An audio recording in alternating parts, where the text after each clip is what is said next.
Brought to you by खाता book. इसका technology का लाभ तो कम नहीं हो सकता है, लेकिन क्यूआर का हिसाब सिंपल हो सकता है। क्या? कैसे? खाता बुक क्यूआर से मैन ये सब ऐप से पेमेंट एक्सेप्ट करता है और फुल हिसाब को एक जगह दिखाता है। अरे हिसाब सिंपल हो गया। खाता बुक बिजनेस हुआ इजी मैन। आप सबको नमस्कार।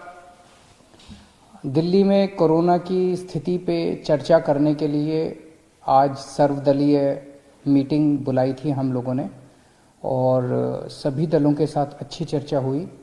उनके अच्छे सुझाव आए, उन सभी सुझावों के ऊपर हम अमल करेंगे। उस मीटिंग में मैंने सभी दलों से एक ही बात कही, ये समय बड़ा कठिन समय है दिल्ली वासियों के लिए, जब कोरोना के केसेस बहुत ज़्यादा बढ़ गए हैं। ये समय राजनीति करने का नहीं है। राजनीति करने के लिए तो पूरी जिंदगी पड़ी है। हम लोगों को थोड़े दिन के लिए राजनीति को साइड कर देना चाहिए, बयानबाजियों को साइड कर देना चाहिए, आरोप प्रत्यारोप को साइड कर देना चाहिए। ये समय सेवा करने का है। जितनी हम सेवा करेंगे लोगों की, उतने लोग हमें याद रखेंगे। आने वाली पीढ़ियां हमें इस बात के लिए याद रखेंगे कि जब दिल्ली इतनी कठिन परिस्थिति से गुजर रही थी तो हमने बाहर निकल के लोगों की कैसे सेवा की। वो ये इस बात पे याद नहीं रखेंगे कि हमने कितनी अच्छी राजनीति की। इस बात पे सबकी सहमति थी, सभी दलों की सहमति थी कि हम सब मिलके, सारी पार्टियां मिलके, दिल्ली वासी बनके, देशवासी बनके हम सब लोग इस टाइम लोगों की सेवा करेंगे।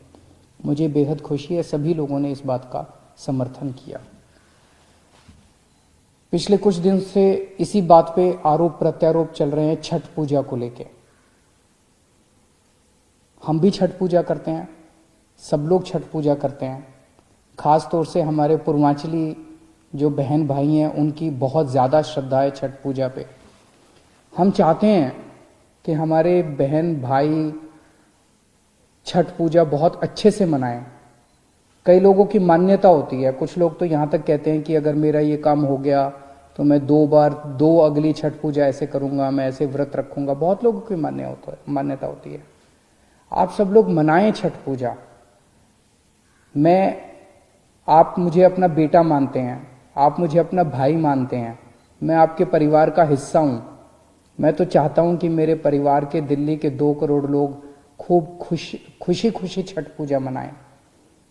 लेकिन आप सोच के देखो कि अगर हम बाहर किसी तालाब के अंदर 200 लोग एक साथ उतरेंगे और उसमें अगर एक को भी कोरोना हुआ, और हो सकता है, कोरोना कईयों को होता पता भी नहीं होता, अगर एक को भी कोरोना हुआ और अगर हम 200 लोग उस तालाब में उतरे तो सबको कोरोना हो जाएगा 100%। ये सारे एक्सपर्ट्स का कहना है कि उस पानी के जरिए जिस बंदे को कोरोना होगा वो पानी में उतरेगा और वो पानी कोरोना का हो जाएगा, उससे उसका वायरस उस पानी में चला जाएगा और उस पानी से बाकी सबको हो जाएगा 100% सबको। आप सोच सकते हो कि कितने बड़े स्तर के ऊपर कोरोना फैल सकता है। तो छठ पूजा करने की मनाही नहीं है, केवल और केवल इतनी मनाही है कि किसी भी पब्लिक पॉन्ड पे, किसी भी पब्लिक तालाब पे, किसी वाटर बॉडी के अंदर हम उतर के एक साथ छठ पूजा नहीं मना सकते। अपने अपने घर में मनाते हैं ना इस बार छठ पूजा। अपने अपने बात तो दिल से भक्ति करने की है, अपने अपने घर पे मनाएंगे। और यही सोच के कई सरकारों ने पब्लिक पॉन्ड में, पब्लिक वाटर बॉडी के अंदर, पब्लिक पानी की किसी भी उसके अंदर छठ पूजा मनाने के ऊपर, गुजरात सरकार ने सूरत में, अहमदाबाद में पाबंदी लगाई है, मुंबई में पाबंदी लगाई गई है, हरियाणा में पंचकुला में पाबंदी लगाई गई है। तो यही सोच के लगाई गई है। मैं क्यों चाहूंगा कि छठ पूजा धूमधाम से ना मना पाए लोग? हम क्यों चाहेंगे? हम तो चाहते हैं कि सब लोग धूमधाम से मनाएं। जब से हमारी सरकार बनी है, दिल्ली के अंदर छठ पूजा मनाने के लिए कितनी तैयारियां करते हैं। सरकार कितनी तैयारियां करती है, सरकार कितना बजट देती है छठ पूजा की तैयारियां करने के लिए। लेकिन इस बार ये महामारी है और आप ही की सेहत के लिए, अपने परिवार की सेहत के लिए हम ये कदम उठाने पे मजबूर हुए हैं। छठ पूजा मनाएं, अपने अपने घर पे मनाएं, बाहर एक साथ किसी भी तालाब या किसी भी ऐसी वाटर बॉडी में एक साथ ना उतरें, क्योंकि अगर हम उतरे तो सबको एक साथ कोरोना हो सकता है। और मेरी फिर से विनती है, छठ पूजा बहुत पवित्र त्योहार है, कोरोना बहुत बड़ी महामारी है, इस पे राजनीति मत कीजिए।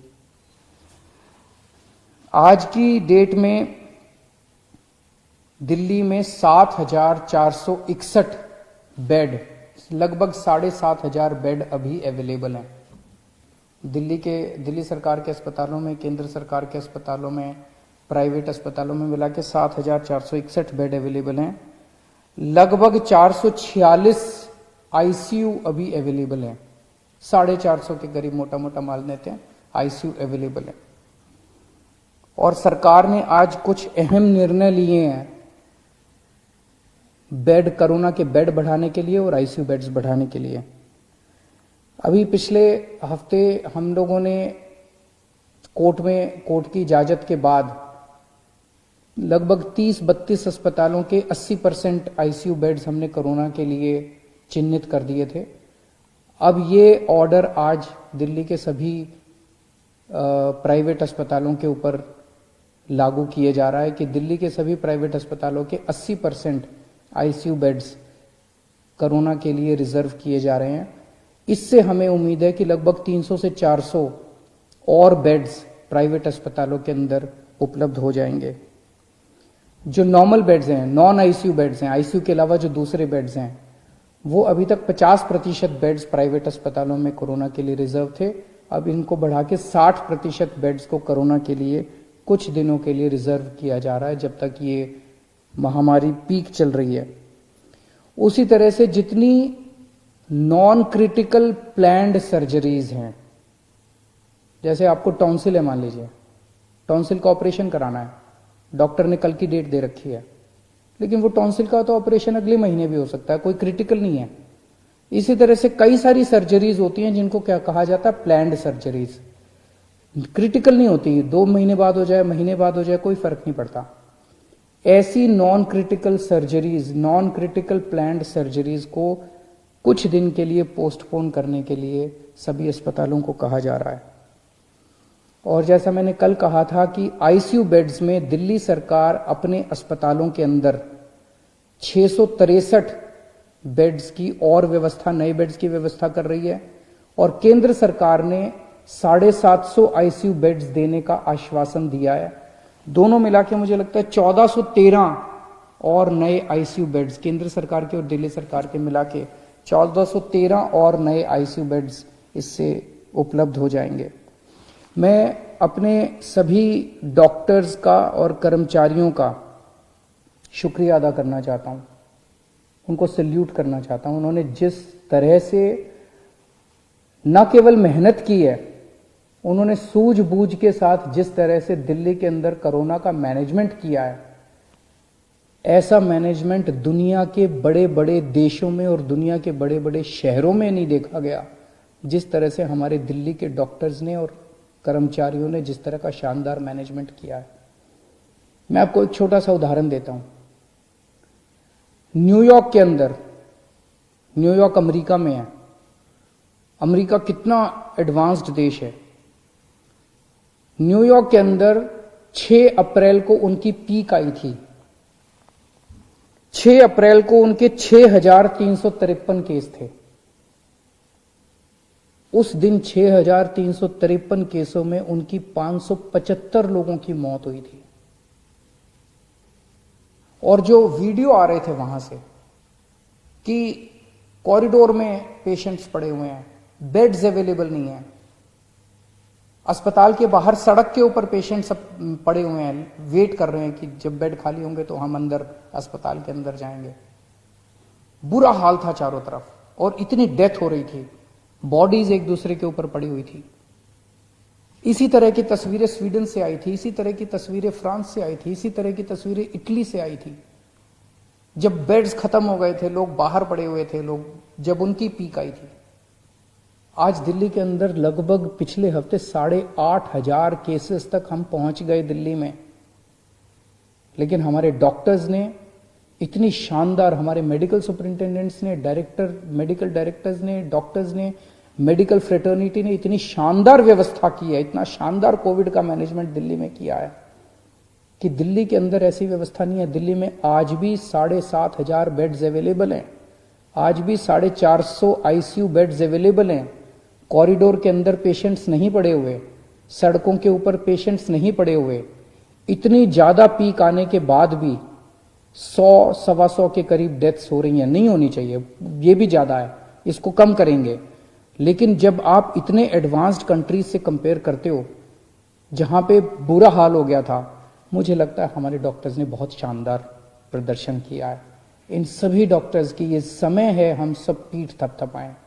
अगर कोई भी आपको डॉक्टर मिले, कोई भी नर्स मिले जो कि कोविड के लिए काम कर रहा है, उसकी एक बार पीठ थपथपा देना, उसका शुक्रिया अदा कर देना, ये बहुत जरूरी है। मैं अभी एलजी साहब के पास गया था मिलने के लिए।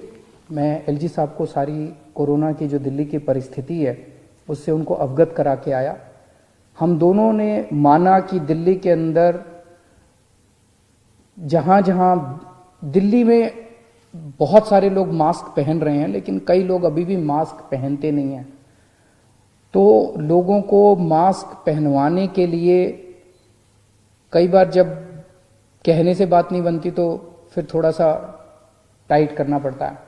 तो फाइन अभी 500 रुपए था, इसको बढ़ा के 2,000 रुपए फाइन किया जा रहा है कि जो जो मास्क नहीं पहनेगा उसके ऊपर 2,000 रुपए का फाइन लगाया जाएगा। मेरी सबसे अपील है, इस टाइम मैं दिल्ली के सभी लोगों से अपील करना चाहता हूं, जितनी सामाजिक संस्थाएं हैं, जितनी धार्मिक संस्थाएं हैं, जितनी पॉलिटिकल पार्टीज हैं, आज मैंने पॉलिटिकल पार्टीज को भी यही कहा, मैंने कहा कि आप अपने सारे कार्यकर्ताओं को सड़क पे उतारिए और उनको मास्क देके भेजिए कि वो मास्क बांटे। कोई अगर सड़क के ऊपर मिले जिसने मास्क नहीं पहना हुआ, जितनी धार्मिक संस्थाएं हैं उनसे भी मेरी यही निवेदन है, सबको मास्क बांटिए। अगर आपने मास्क पहन लिया, आपके कोरोना होने के चांसेस बहुत ज्यादा कम हो जाते हैं। तो मेरी सभी संस्थाओं से, धार्मिक संस्थाओं से, सामाजिक संस्थाओं से, पॉलिटिकल पार्टी से सबसे निवेदन है कि अपने अपने कार्यकर्ताओं को मास्क देके सड़क पे उतारिए कि वो मास्क सबको बांटे कि सब लोग मास्क जरूर पहने। अगर आप मास्क पहन लेते हैं तो आप कोरोना से काफी हद तक बच सकते हैं। और अगर आप एक किसी को मास्क पहना देते हैं तो आप ये सोचिएगा कि उसको कोरोना से बचाने का आपको पुण्य हो गया। एक आदमी को आपने कोरोना होने से बचा लिया, इस बात का आपको पुण्य हो गया, इस बात का आपका सुकून मिल सकता है। नमस्कार।